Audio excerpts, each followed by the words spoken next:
I worked 14-hour shifts to pay off my wife's debt. When I got home early one night, I found her in the bath with another man. She looked me in the eye and said, "Don't make this awkward." I didn't. I just quietly called her student loan company and reversed the payment. I just wanted to see if you'd really go through with it. Hey there. We're working hard to hit our first 1,000 subscribers. If you love true, emotional stories, hit that subscribe button. It helps more than you know. Now let's get into the story. I wasn't supposed to be home that night. That's the part that gets me. If my boss hadn't had food poisoning, if the site manager hadn't told us to pack up early, if traffic hadn't been light for once in my life, I never would have found out. The front door was unlocked. That was the first red flag. We don't leave it open. Not even during the day. There was music playing. Soft, jazzy, kind of romantic. The kind my wife only ever listens to when she's trying to set a mood. At first, I thought maybe she was surprising me. It had been a rough few months. I'd been working 14-hour days, picking up shifts wherever I could. Construction, warehouse nights, even some dumb part-time gig packing boxes on weekends. I was tired, my back was constantly aching, and I barely had time to eat anything that wasn't from a gas station. But she had student loans. And not just a little. $86,000. She'd cried when she told me about them after we got married. Told me how she was ashamed, how it made her feel like she'd always be stuck. I loved her. I told her we'd figure it out. So I started working like a machine. I gave up weekends, holidays, birthdays. We didn't go on a honeymoon. I put every cent into her debt. Because she told me she wanted a clean slate. And I believed her. So when I heard that music and saw the bathroom light glowing under the door, I thought maybe, just maybe, she was saying thank you in her own way. But when I walked into the bedroom, my stomach dropped. There were 2 wine glasses on the nightstand. One half full, lipstick on both. Her robe was on the floor, but there was a second one. That's when I knew. I didn't call her name. I just walked toward the bathroom and pushed the door open. She was in the tub, leaned back like she didn't have a care in the world. And he was there too. Some guy, maybe early 30s, with a beard and gym shoulders. He looked more annoyed than guilty, like I was the one interrupting them. She turned her head slowly, looked me dead in the eye, and said, "Don't make this awkward." That was it. No panic. No apology. Just cold, calm confidence. I stood there for maybe 3 seconds. Maybe 5. My heart felt like it stopped, then slammed into overdrive. I couldn't breathe right. My hands were shaking, but I didn't even know if it was from anger or heartbreak or just the sheer absurdity of what I was seeing. I left. Didn't say a word. Got back in my truck and drove until I ran out of gas. Sat there in a Walmart parking lot, staring at the steering wheel like it might give me an answer. My phone buzzed 2 hours later. A text from her. "I just wanted to see if you'd really go through with it." It didn't even register at first. I read it again. And that's when it hit me. This wasn't a mistake. This wasn't something she stumbled into. She planned this. She waited until the debt was almost paid off, then decided she was done. I was never a husband to her. I was a stepping stone, a temporary investor in someone else's future. She used me, and then tossed me aside like I was a worn-out work boot. That's when something in me snapped. I didn't yell, didn't call her back. Instead, I opened my banking app, checked the payment history. There was one more lump sum transfer scheduled. The final $6,200 to clear it all. It was set to go through in 4 days. And suddenly, I had a choice. I could let her win, or I could remind her that I wasn't just some dumb mule pulling the cart. She thought she was smart, but she'd forgotten who was paying the bills. And I was about to make sure she remembered. I didn't go home that night. After that text, I just wanted to see if you'd really go through with it. Something shifted in me. It was like waking up in a body you don't recognize. Same skin, same name, same memories, but everything suddenly felt foreign. I ended up sleeping in my truck, parked outside the same gas station I used to stop at before my 5 a.m. shifts. It was cold, and I used a flannel shirt as a blanket. I wasn't even tired, just stunned. All I could think about was the look on her face. Like she wasn't even embarrassed. Like it was a joke I didn't get. Let me tell you what really hurts. It wasn't the cheating. It was the calculation. The idea that this woman, the same one who cried in my arms over her student loans, who held my face and said she didn't know what she'd do without me, was really just waiting to get what she needed. And once she got it, she was ready to move on. Clean slate. Debt gone. New life. Well, almost. Because that final payment, it was still pending. Next morning, I got up, Found a quiet corner of a library where I could use their Wi-Fi and called the student loan company. Told them I had a concern about a large transfer. Said I was worried someone had accessed my account fraudulently. They froze the payment immediately. Opened an investigation. The woman on the phone was polite, professional. She said they'd need to verify the details and that I'd receive a notice in 2 to 3 business days. I thanked her, hung up. Then I took a deep breath, leaned back in the chair, and let the silence settle. She probably thought I'd come crawling back, apologizing for overreacting. She probably thought I'd finish paying off her debt anyway, because that's who I'd always been. The fixer, the guy who took care of problems. But not this time. Not anymore. Later that night, I got a string of texts from her. The tone had changed. Her, hey, are you coming home? Her, can we talk? Her, I think we need to be adults about this. Adults. She used that word like it was some shield. Like her soaking in a tub with another man while I paid off her debt was just life stuff. No big deal. No betrayal. Just 2 adults making decisions. Then came the real gem. Her, you're being immature. It's not like I don't appreciate what you've done. Appreciate? Like I was a donor she'd write a thank you note to? I didn't respond. Instead, I made a list. Cancel joint credit card. Remove her as an authorized user on my account. Call the landlord, apartments in my name. Change direct deposit to personal account only. Remove her name from my health insurance. It was a slow kind of fury. Quiet. Cold.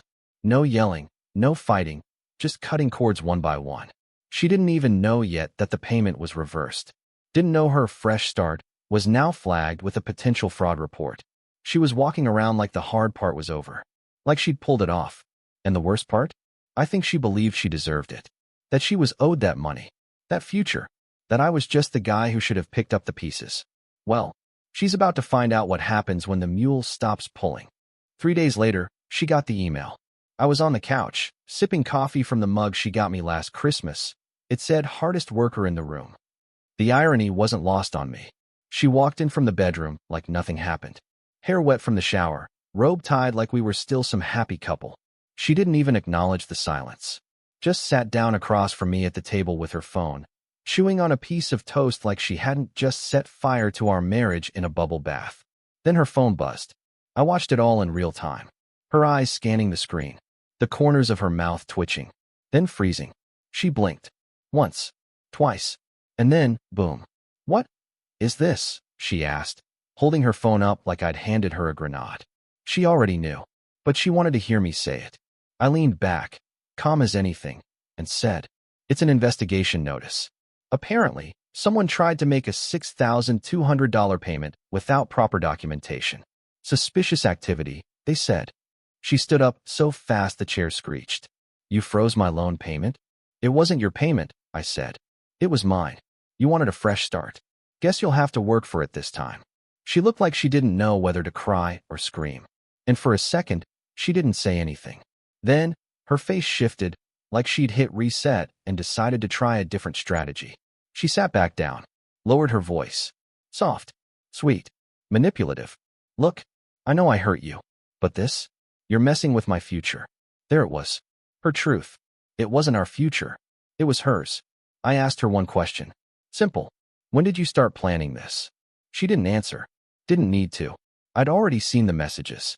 Yeah, I forgot to mention that, didn't I? Turns out she wasn't careful with her passwords. Her Instagram DMs were wide open. There was a thread with one of her friends. They'd been laughing about milking me dry, saying things like, he's too proud to give up. He'll pay it all. Just be patient. They called me the mule. Said I was dependable, predictable. Said that once the loan was cleared, she'd ease me out slowly. Her exact words. Like I was a fading stain on her life plan. She didn't know I'd read them. Not yet. So when she asked, can't we just move forward from this? I smiled. Sure, I said. You move forward, and I'll move out. She went pale. Not because she loved me, because she realized what that meant financially. Everything, the apartment, the joint savings, the furniture, the car insurance, it was all under my name. She started pacing. Tried guilt. Tears. Blame. This is cruel. You're being vindictive. You're punishing me for something that didn't even mean anything. But that was the problem. It didn't mean anything. Not to her. I didn't yell. Didn't gloat. I just stood up, finished my coffee, and walked out. Spent the night at my buddy's place. And while she was scrambling, trying to figure out what was left in the accounts, I was at the bank, closing everything joint, moving everything solo. I had receipts, evidence. I wasn't just leaving. I was rebuilding, without her. A week after I moved out, I got a message from her coworker. No greeting. No intro. Just, I didn't know she was married. I'm sorry, man. At first, I thought it was fake.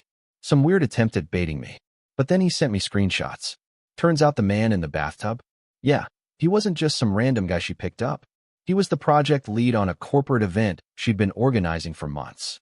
Her late nights at the office. The urgent client dinners. It was him. Every time. He thought she was single. Said she told him she'd just gotten out of a toxic relationship with a controlling guy who never let her breathe. Guess I was the controlling guy for paying her rent, her loans, and covering her car insurance while she went on coffee dates and strategy retreats. I didn't reply to the guy, not because I was mad at him, because I honestly felt bad for him. He was just the next mule in line. The thing that hit hardest, though, wasn't what he sent me. It's what I found. See, before I moved out, I backed up our shared laptop. We used the same login, and she'd been sloppy. In her work files, I found a hidden folder labeled Life 2.0. Inside, a fully laid out spreadsheet. No, I'm not joking. A spreadsheet. One tab labeled Timeline. Another, Financial Exit Plan. And the last one, Post-Separation Strategy. She had notes like, wait for debt to clear before initiating emotional separation. Try to retain car or request monthly compensation if lost. Start therapy in advance to paint picture of toxic dynamic. Shift narrative to he changed after the wedding. Reading it felt like looking at a business plan where I was the product being used, then discarded. And the most sickening part? At the very bottom, a line I'll never forget. He's predictable, guilt-driven. If pushed right, he'll finish the job even if he knows I'm leaving. Let that sink in. I was never her husband. I was a tactic. So I did what any broken man with nothing left to lose would do. I made copies. All of it. I didn't share it online. Didn't send it to friends. I sent it to one person. Her boss. Why? Because it turns out the man in the tub wasn't just some employee. He was married. And their office? Zero tolerance policy on inter-employee relationships that weren't disclosed, especially when they're on company-sponsored business trips. She didn't lose her job right away. But when the HR inquiry opened and those texts came to light, her shiny post-separation strategy cracked in real time. She called me 4 times that night. Didn't pick up. I was busy. Out to dinner with a friend. A real one. Someone who asked me how I was doing and actually meant it. Someone who didn't have a backup plan if I said no. That night, I looked through the last of our joint photos. Deleted all but one. The one where she was fake smiling at our wedding, holding my hand with fingers crossed behind her back, literally. I kept that one. Not as a memory. As a reminder. She always thought I'd go out swinging. Maybe that's why she looked so smug in that tub. Maybe she expected me to throw a fit, to shout, to beg. That would have made things easier for her. She could have spun it. He was unstable. He overreacted. He was always intense. But I didn't give her that. What I gave her was the silence she couldn't spin. By the end of the second week, everything joint was shut down or moved. Bank accounts? Closed. Health insurance? Removed. Joint credit cards? Canceled and reissued in my name. The car? Registered and financed under me. And the lease? Also in my name. She didn't just lose a husband. She lost her living situation. I wasn't cruel about it. I didn't throw her things on the lawn. I packed her stuff into boxes, labeled everything clearly, and left it all at her sister's place. Her sister, by the way, had texted me privately. I'm so sorry. I didn't know it was that bad. If you need help moving, I've got space in my SUV. That part caught me off guard. Turns out not everyone bought her little fresh start narrative. Some people were watching, quietly, waiting for the truth to surface. And now that it had, they weren't exactly lining up behind her. She tried to control the story. On social media, she went dark at first. Then a week later, she posted some vague quote. Sometimes the hardest thing to do is walk away from something that no longer helps you grow. It got 3 likes. 1 from her yoga friend. 2 from people I didn't recognize. But then came the blowback. Because remember that guy from work? The one from the tub? His wife found out. And unlike me, she wasn't quiet. I don't know exactly what was said, but I do know she made a public post tagging both of them. It stayed up for 48 hours before it vanished. But by then, the damage was done. She got dragged in the comments. Not just for the affair, but for the spreadsheet. Turns out she'd bragged about her exit strategy to more than just her one friend. Someone screenshotted the spreadsheet and leaked it. And suddenly she wasn't just a woman who made a mistake. She was the woman who treated her marriage like a contract with an expiration date. She called me at work that day. I let it ring out. She texted, "Can we talk? I need to explain. Please." I replied once. Just once. "You already did. In cell B17 of your little spreadsheet." She didn't reply after that. Later that week, she showed up at the apartment. I was already moved out by then, staying temporarily with a friend before I found something new. She must have thought she could cry her way back in. But the key didn't work, and the property manager had already been given notice that she was no longer on the lease. She stood outside for a while. I know because a neighbor texted me a picture. She looked lost, disconnected, like someone whose entire playbook had been ripped out of her hands. But the truth is, she didn't lose because I got revenge. She lost because she never thought I'd walk away quietly. People like her build castles out of control. They expect screaming, chaos, drama, something they can twist into a story that fits their version of events. But I left without giving her anything. No closure. No big final scene. Just an ending she never saw coming. It had been about 2 months. 2 quiet, peaceful, unbelievably free months. I'd signed the lease on a new apartment across town. Smaller, cheaper mine. Got rid of all the furniture that reminded me of her. The overpriced coffee table she insisted on. The ridiculous chandelier-style lamp that cost more than my first car. Even the air fryer I bought for us, but she only used with him. I didn't block her number. Not because I wanted her back, but because I wanted to see how long it would take for the last piece to drop. And just as I figured it happened, she showed up. Not at the old place. That was empty. Not at my work. She didn't want to risk looking crazy. She showed up at my new apartment, which, by the way, I never gave her the address to. She was standing outside my door when I came home, holding 2 coffees in one hand and a small brown bag in the other. She smiled, like none of it ever happened. Like we were just on a break, and this was her comeback scene. "You're hard to find," she said, like it was a joke. "I thought maybe we could talk. I brought your favorite." I didn't say anything. She held out the coffee. "Cinnamon caramel, no whip, extra shot. You always loved that one." It was like watching someone perform a routine they'd practiced in the mirror. Like she thought if she hit the right notes, I'd fall back into the song. I opened the door just wide enough to step in. Left it open. Didn't invite her. She walked in anyway. She looked around. No photos. No shared decor. Nothing of her left. Her smile twitched. "So you just started over?" I nodded. "Clean slate. What you always wanted, right?" That stung her more than she let on. She placed the coffee on the table and sat down like it was her place again. Started with small talk. Then came the real reason she was there. I think I might have made a mistake. There it was. I waited. I thought I knew what I wanted. And I was scared. "You're so good. So stable. I didn't think I deserved that. But I've done a lot of thinking lately and..." I held up my hand. "I know why you're here." She looked confused. Or maybe surprised I said it out loud. "Your job let you go. HR found out more than you expected. The guy from the tub? He's not answering your messages anymore. You burned your bridge at work, and now the only person who ever showed up for you is the one you bet against." She didn't say a word, just sat there, mouth open, eyes glossy. And then, the final move. The real one.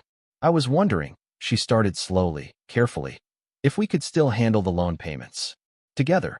Together. That's what this was. Not love. Not regret. Not closure. A Hail Mary for her wallet. Because even though the debt wasn't gone, her options were. I stood up, walked over to the door, held it open.